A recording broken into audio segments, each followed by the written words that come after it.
কনজাম্পশনের কথা বলছিলেন, জনতার ভিড় যেখানে, বাজেটে তাদের কি প্রতিক্রিয়া? শিয়ালদা থেকে রয়েছেন আমার সঙ্গে আমাদের সহকর্মী, যাব সরাসরি সেখানে।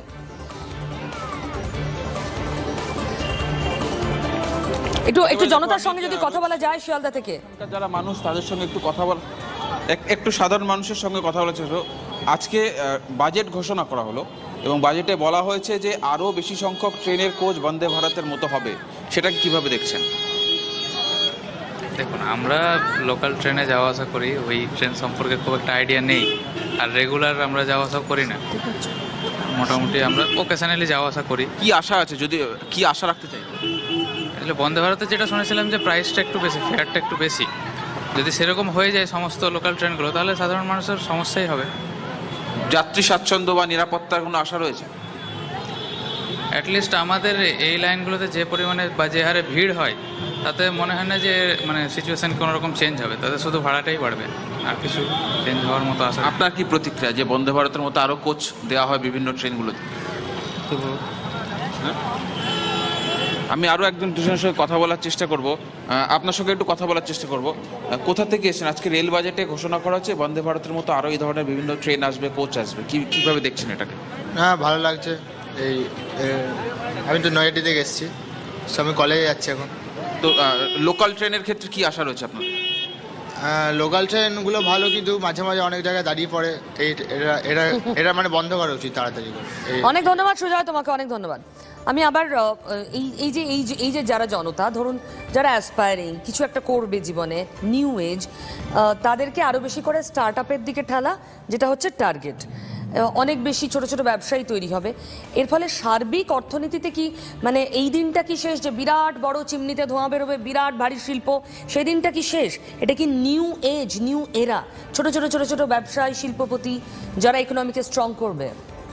না, এই যে বড় কারখানা, বড় চিমনি, হাজার হাজার লোক, এই স্বপ্নটা শেষ আদৌ নয়।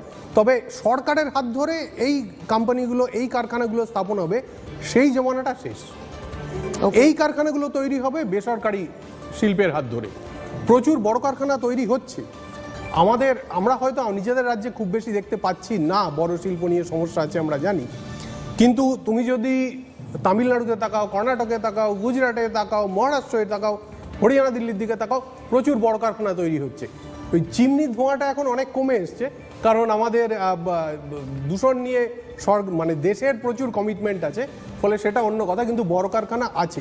কিন্তু পাশাপাশি শুধু বড় কারখানা নয়, বড় কারখানার পাশাপাশি ওই যে বললাম যে অ্যানিমাল স্পিরিট অফ এন্টারপ্রেনিয়রশিপ, অর্থাৎ যুবক যুবতীদের মধ্যে যে নিজের পায়ে দাঁড়িয়ে কিছু একটা করতে হবে, এইটার দিকে সরকার ঠেলে দিচ্ছে। রাষ্ট্রের পরিসর কিছুটা কমছে, রাষ্ট্রের পরিসর, সেটা কি খুব সুলক্ষণ? দেখো, রাষ্ট্রের নিয়ন্ত্রণ তো কমবে না, নিয়ন্ত্রণ কমা আর ভূমিকা কমা দুটো কমপ্লিটলি আলাদা জিনিস। কি রকম? একেবারেই আলাদা জিনিস।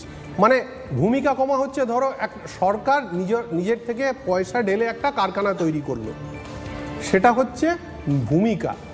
আর নিয়ন্ত্রণ হচ্ছে পুরো সিস্টেমটাকে রেগুলেট করা, যে আমি বলে দিচ্ছি what are the dos and what are the don'ts, এইগুলো মেনে বাবা ব্যবসা করো। এই যে ধরো তোমার কথার কথা বলি, এই যে insurance by and large driven by বেসরকারি সেক্টর, কিন্তু IRDA যে রেগুলেটর, প্রত্যেকটা শিল্পে একটা নিয়ন্ত্রক সংস্থা আছে। এই সংস্থাগুলো সরকার তৈরি করে এবং তারা অটোমেটেড হয়, কিন্তু সরকারের একটা প্রত্যক্ষ তাতে ভূমিকা থাকে যে আপনারা ঠিক করে দিন, এগুলো বিশেষজ্ঞ দ্বারা পরিচালিত, আপনারা ঠিক করে দিন, সারা পৃথিবী থেকে বেস্ট প্র্যাকটিস শুনুন, দেখুন কি হচ্ছে, নিজের দেশে কি প্রযোজ্য করা যেতে পারে, বাজার বুঝে শিল্পের জন্য এমনভাবে নিয়মাবলী তৈরি করে দিন যাতে ওই পেরিমিটারটা বানিয়ে দিলাম, এর বাইরে গিয়ে যাতে এই শিল্পের কোম্পানিরা এমন কিছু করতে না পারে যাতে সাধারণ মানুষের স্বার্থ বিঘ্নিত হয়। এইটা হচ্ছে রেগুলেটর বা নিয়ন্ত্রকের ভূমিকা। তো এই নিয়ন্ত্রকের ভূমিকাটা ডেফিনেটলি সরকারের একটা সে থাকবে, যেটা থাকা উচিত। শুধু থাকা উচিত এটা প্রত্যেকটা সরকারি বা উন্নত দেশেও আছে।